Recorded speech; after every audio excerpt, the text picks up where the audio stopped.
Hello and welcome back to the KCC channel. I'm Rob and I hope you are having a wonderful day today. Today we're jumping into some malicious compliance. Before we start, if you're new here, make sure to hit that subscribe button. It's completely free and you can always change your mind later. But if you stick around, there just might be some cookies in your near future. Alright, our first story today comes to us from EmperorButtman. We don't care how understaffed you are, every customer must get priority service. Let's jump right in. This was a while ago before I managed to claw my way out of the hotel industry. Used to work in a hotel with about 1,000 rooms. All employees were being cross-trained when I came on board, which essentially meant rather than hiring enough people, every idle 5 minutes was to be spent helping one of the other drowning departments.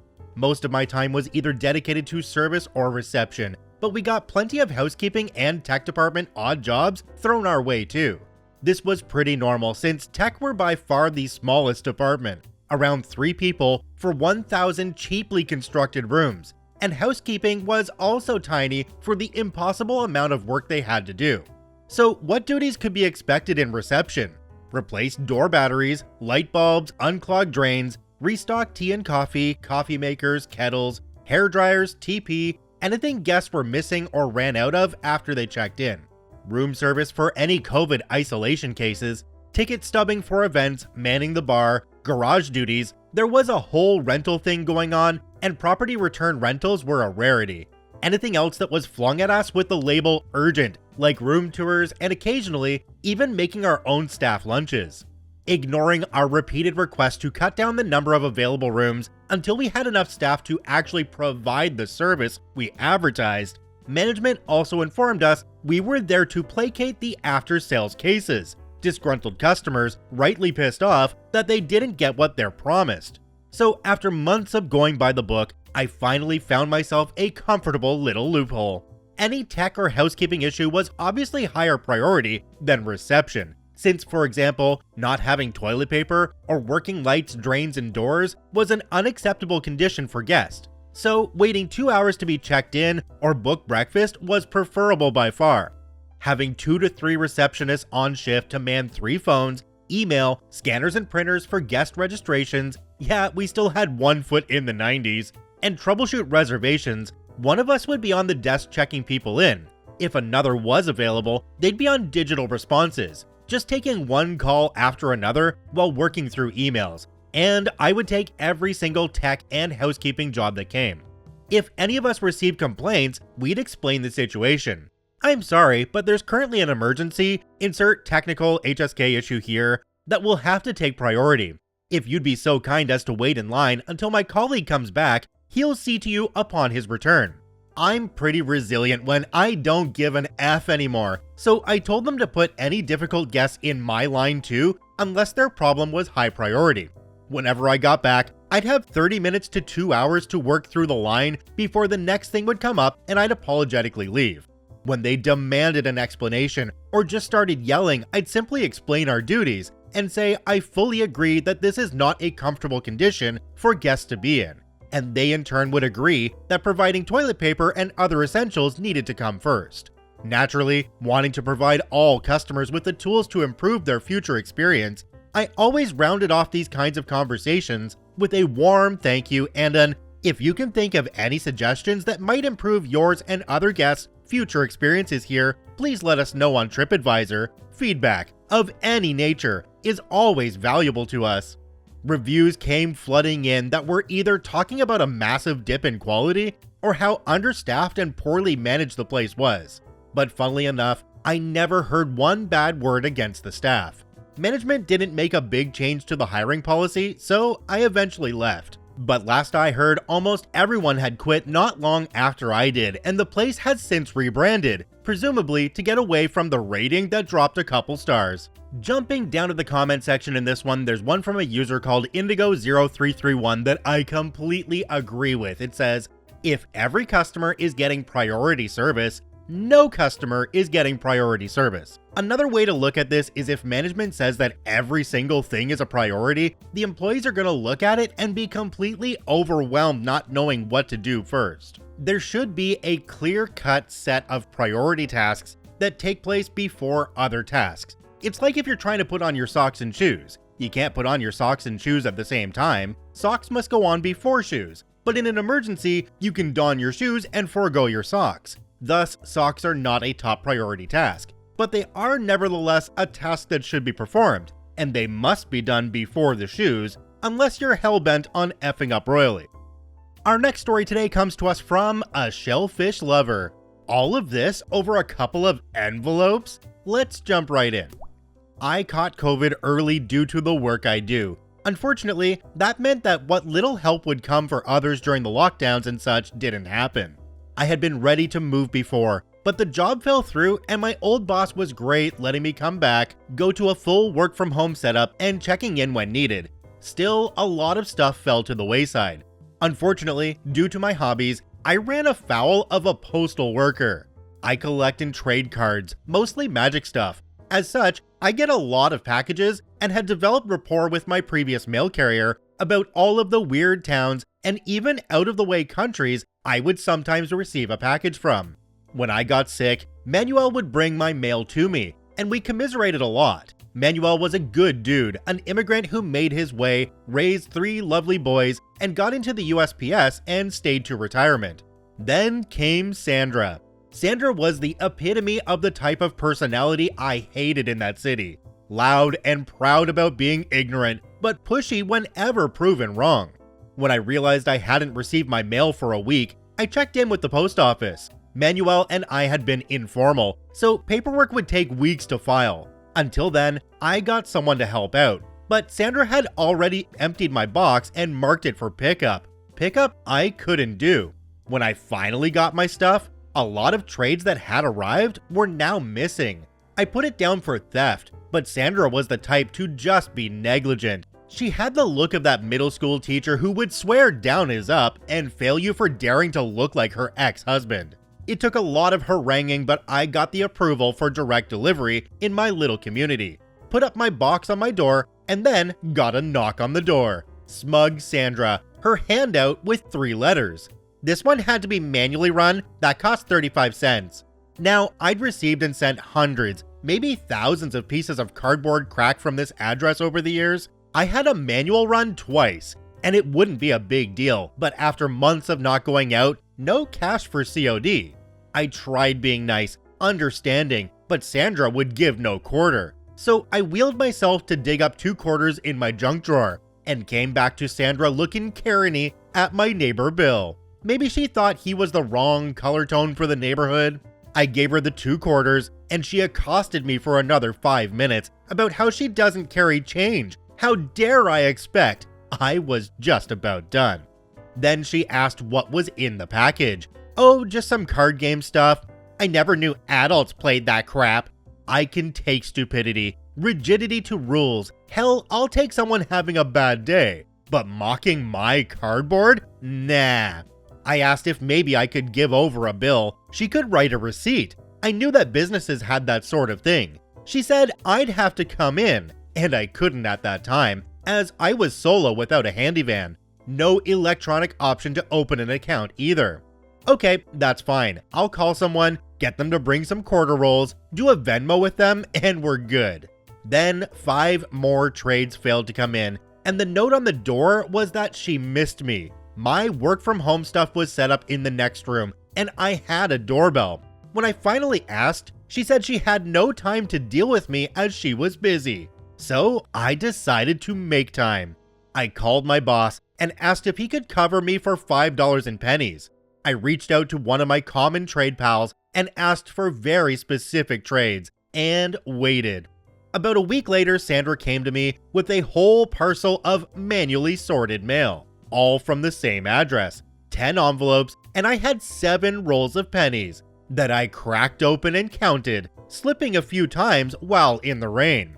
During that time, I explained all of the fun postal regulations I had learned about, my interest in bricks, and how with priority mail, I can use the post office to send my collection, that you can secure a tag on any number of difficult to maneuver, yet sturdy enough to get through the post items. A dozen or more small inconveniences I had found that, given my condition and pettiness, would ruin a day. I forgot my count a few times. Wouldn't want to shortchange the poor carrier, right? We spent about an hour, me taking up the one spot of dry real estate near my door. I would have invited her in, but regulations, am I right? I'm such a stickler for the rules. After that event, my malicious compliance was rewarded with a call from the local post office, explaining that I would be alright moving forward, and my address was noted.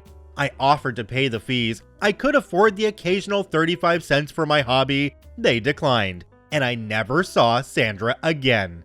I moved shortly after, keeping the work from home job but wanting to be closer to family. And now, my new carrier is aces with my needs. I have my mailbox right on my door. Glorious. In the comment section for this one, there was a lot of people saying things like, you can mail up to 70 pounds in a flat rate priority box, and then this postie has to carry that, and you can just deny it when it comes up to the door, so they have to continue to take it with them. Now, that wouldn't work where I live because any parcels are delivered by a van that drives up and down the road and just does parcels. They're not actually carried by the mail carriers. So I'd like to know from you guys, in the areas that you live in, do your mail carriers deliver parcels as well, or are they delivered by a specific person driving around your neighborhood, or do you have to go to the post office to actually pick them up? Because I know some rural areas act that way. Yeah, I don't really understand the postie in this case. I mean, I sell baseball and football and hockey cards myself online. Check out my eBay link in the description down below, by the way. Buy some stuff, I need it gone. And the posties have no problem delivering things to my house at any time. Sometimes that can be 15 packages coming in at the same time. Never had a problem, so I don't really get that. Our next story today comes to us from VivaIbiza. Restaurant only gives discount on phone orders? Okay then, let's jump right in. I only live 5 minutes walk away from a local pizza place, so I went in and ordered direct to takeaway.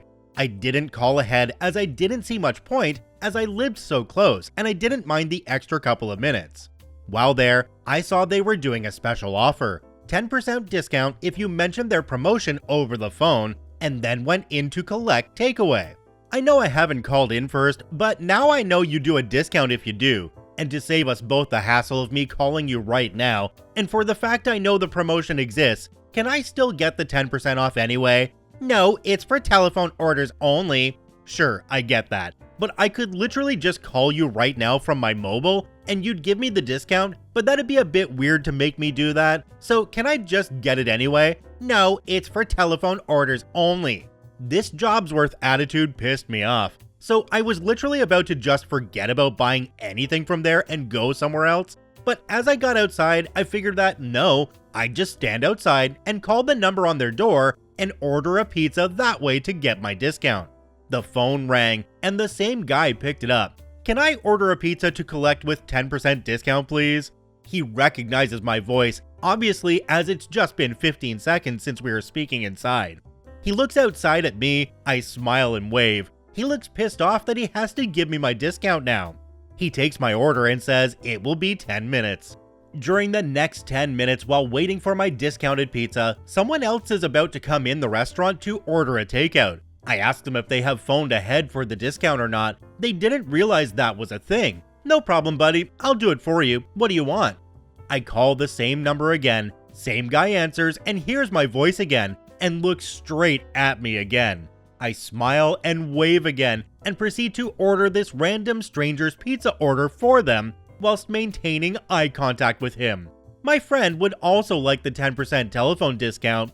He looks like he's going to pop a blood vessel, but has no choice but to accept it. After all, I didn't enforce the rules, he did.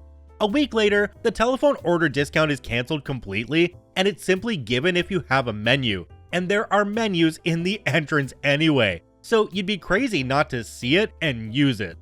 OP added an edit onto this story. It says, well, that blew up, answering a few of the main questions here. This happened a while ago, so the promotion wasn't to do with Google ads or tracking info or storing numbers, etc. It was just a badly executed promo that forced you to call to the very person stood in front of you already taking your order anyway if you wanted the discount.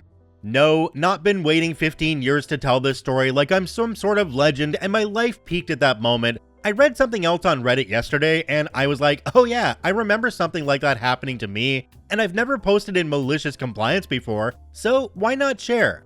The guy behind the counter wasn't a kid with management breathing down his neck. He may have even been the owner or manager for all I know. It was a small place and not a chain, and if it wasn't just him there doing everything, then it was only him and the chef. So making me call him on the phone in front of him was him enforcing the stupid rule. I just complied with it. I agree, I risked a spat on pizza. I don't suggest pissing people off who make your food. It was not something I was thinking of at that time though.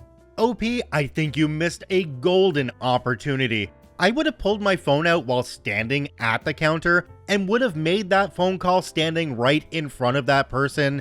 And then when they tried to talk to me directly, I would shush them and tell them I'm on the phone. Then I'd go back to my phone and say, sorry about that, this idiot keeps on interrupting me. Now I'd like to order a pizza with a 10% discount please. Bonus points for dragging out even further and paying over the phone, but having to rummage around through your wallet to find the card for a couple of moments before reading it out to them, directly in front of them inside the store. Oh come on, there were so many things you could have done here, OP. Our last story today comes to us from Pedantic Dullard. You want a smile policy? Let's make sure we're in compliance. Let's jump right in. Making my own post about this after being inspired by a previous post and prompted to do so by others. I worked at a casino years back as a slot host. We helped people with their machines, answered questions, paid jackpots, and were a huge customer impact point. It was really a fun job, despite the awful customers, and many years later, I'm still friends with my old coworkers. One day, management had the bright idea to mandate smiling, even if we weren't physically interacting with customers. Surveillance had been engaged to photograph and report incidences of employees not smiling. We could be written up or even terminated if we had sufficient repeat offenses of failing to smile. During normal business, we would radio surveillance to report tips or found money, any cash that wasn't staying with the casino, or when we accessed the secure machine base for coins, pre-automated tickets, or a select few other reasons. We started calling them on the radio to verify a smile or report a potential violation of the new smiling policy. We would warn the coworker first, that way they could have a huge fake smile ready for the camera. Slots to the Eagle, can you verify a potential violation of the smile policy? There's a group of 3 standing near slot bank location. I can't see smiles from my location. The potential violation had to be recorded, the picture printed, and signed by managers.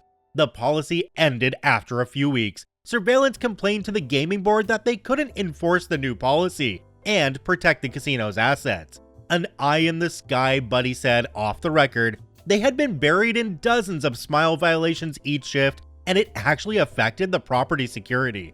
Managers couldn't do anything to us either to stop us from reporting it. It was specifically written it was an expectation of our job to report suspected department and property policy violations for documentation and investigation. Because they'd made it a written policy, if they told us to stop calling surveillance, they'd be asking us to violate policy, which would then warrant an investigation.